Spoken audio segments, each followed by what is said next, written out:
During our union, we were blessed by 4 children.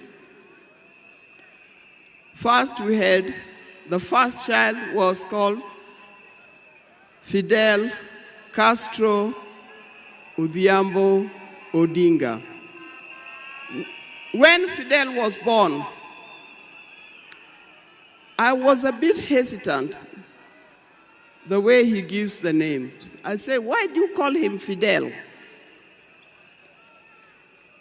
Then he said he was a great admirer of Romantel is not just a roof, it's an investment in excellence. It has a touch of beauty and Castro Odinga. Later, we had the second child, Rosemary, and here again, Rose is the name of my mother, and Mary is the name of his mother. We combined the 2 names together, and we called the child Rosemary. It also has a meaning to us. When it came to the third one, and he named after his best friend and his cousin called Raila Kembo, with whom they shared the name. So we ended up with Raila Oginga Odinga. Last, there was a big gap, and I'll explain to you.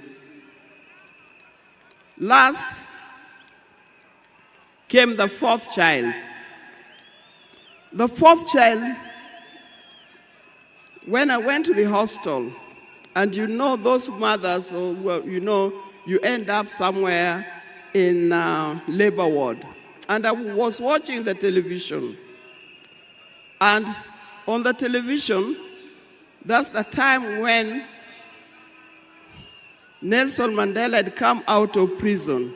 It was he's been there for 27 years. Raila also had been in prison, but that's not why we named her Winnie. And I was watching the television, I could see Nelson Mandela and Winnie Mandela holding hands as Mandela walked out of the gates of the prison. By then, I didn't know what kind of child I was going to get. But then I said, if it's a boy, we'll name him Wilson Mandela.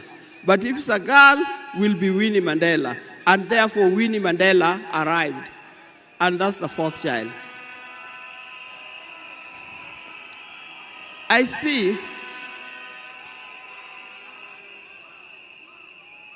when you look at this naming of the children, I know these days you can name your child anything that you want. But I'll appeal to those who are still having babies. Give your child a meaningful name. Because you name them people you never saw, you never heard of, simply because it saw the name written somewhere. There's nothing wrong with giving our children the names of the people who in our lives we think are the heroes.